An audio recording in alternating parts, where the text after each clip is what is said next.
मन के जीते जीत हैं, मन के हारे हार, हार गए जो बिन लड़े उन पर है धिक्कार। जय हिंद।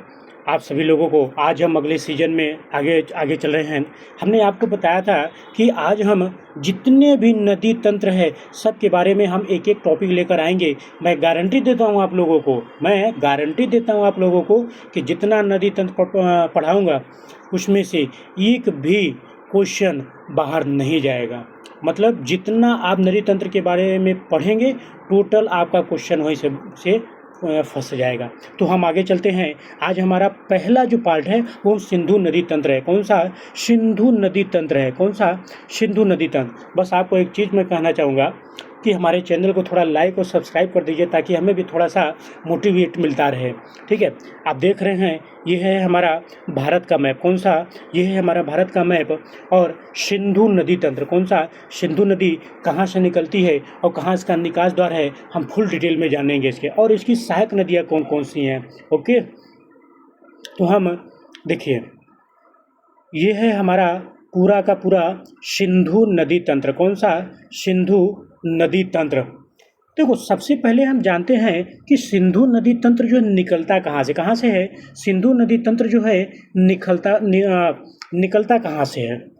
देखिए यहाँ पर कैलाश मानसरोवर, आप जानते हैं कैलाश मानसरोवर जो झील है क्या है, और वहाँ पर एक ग्लेशियर है बुखरचू ग्लेशियर। क्या नाम है? बुखरचू ग्लेशियर। वहाँ से सिंधु नदी तंत्र का उद्गम होता है। कहाँ से? बुखरचू ग्लेशियर से, यानी कि कैलाश मानसरोवर के पास एक झील है बुखरचू से ग्लेशियर है, वहाँ से सिंधु नदी तंत्र निकलता है।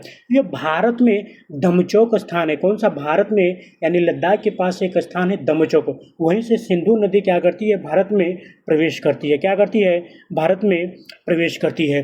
प्रवेश करने के पश्चात जब यह आगे बढ़ती है तो इसकी दाहिने तट की जो सहायक नदी है, पहला नदी कौन सा आता है? श्योक नदी। आप देख रहे हैं यहाँ पर श्योक नदी है। कौन सा है? श्योक नदी है। ठीक है, श्योक नदी है।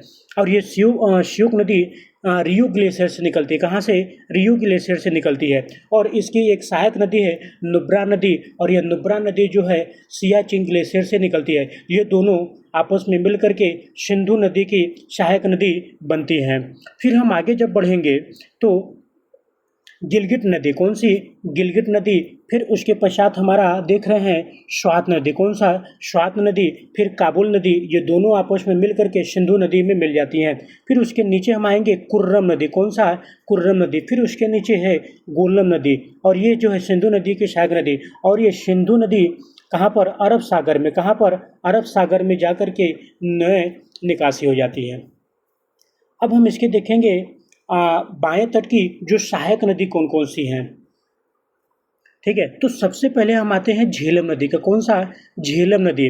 तो झेलम नदी का जो उद्गम होता है शेषनाग झील से। कहाँ से? शेषनाग झील से उद्गम होता है किसकी? झेलम नदी की। और यह झेलम नदी चेनाब नदी की सहायक नदी होती है। किसकी? चेनाब नदी की सहायक नदी है।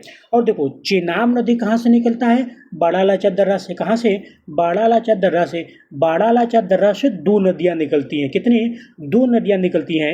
एक नदी का नाम है चंद्र नदी। कौन सा? चंद्र नदी। और दूसरी नदी का नाम है भागा नदी, यानी हम इसे चंद्रभागा नदी के नाम से भी जानते हैं। ये दोनों नदियाँ जब आपस में मिलती हैं और आगे बढ़ती हैं तो चेनाब नदी के नाम से जाने जाती है। क्या नाम से है? चेनाब नदी के नाम से जाने जाती हैं। और यह चेनाब नदी सिंधु नदी की सहायक नदी है। फिर हम उसके नीचे आते हैं तो रावी नदी। कौन सा? रावी नदी। यह रावी नदी रोहतांग दर्रा, कहाँ से? रोहतांग दर्रा से निकलती है, और यह रावी नदी चेनाब नदी की सहायक नदी होती है। फिर हम बात करते हैं ब्यास नदी की। देखो ब्यास नदी का जो उद्गम है ना वो ब्यास कुंड से होता है। कहाँ से? ब्यास कुंड से होता है। और यह ब्यास नदी सतलुज नदी की सहायक नदी है। कौन सी? सतलुज नदी की सहायक नदी है। सतलुज नदी का उद्गम राकस ताल झील। कौन सा? राकस ताल झील। और ये भी कहाँ से है? कैलाश मानसरोवर झील। कौन सा? कैलाश मानसरोवर झील के पास राकस ताल झील है, और यहीं से सतलुज नदी निकलती है। ब्यास नदी और सतलुज नदी जब मिलते हैं तो वहाँ पर एक बैराज बनाया गया है, हरिके बैराज। कौन सा? हरिके बैराज बनाया गया है और यहीं से इंदिरा गांधी नहर निकली हुई। कहाँ से? हरिके बैराज से इंदिरा गांधी नहर निकली हुई है और ये सतलुज नदी चेनाब नदी में मिल जाती है और ये पूरा का पूरा इसे हम बोलते हैं पंच नदी। कौन से? 5 नदियों का जो संगम है इसे हम पंच नदी कहते हैं और ये पंच नदी सिंधु नदी की सहायक नदी मिल जाती हैं और ये सिंधु नदी अरब सागर में जाकर गिर जाती हैं। तो ये है हमारा पूरा का पूरा सिंधु नदी और उसकी सहायक नदियाँ। कौन सा? सिंधु नदी, उसकी सहायक नदियाँ।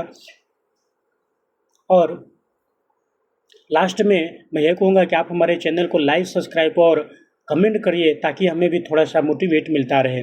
और मैं गारंटी देता हूँ कि एक भी क्वेश्चन मैंने यहाँ पर लिख भी दिया गया है कि एक भी क्वेश्चन यहाँ से बाहर नहीं जाएगा। ये सिंधु नदी तंत्र पूरा का पूरा सिंधु नदी तंत्र है। जय हिंद। बस लाइक और सब्सक्राइब कर दीजिए ताकि हमें भी थोड़ा सा मोटिवेट मिलता रहे।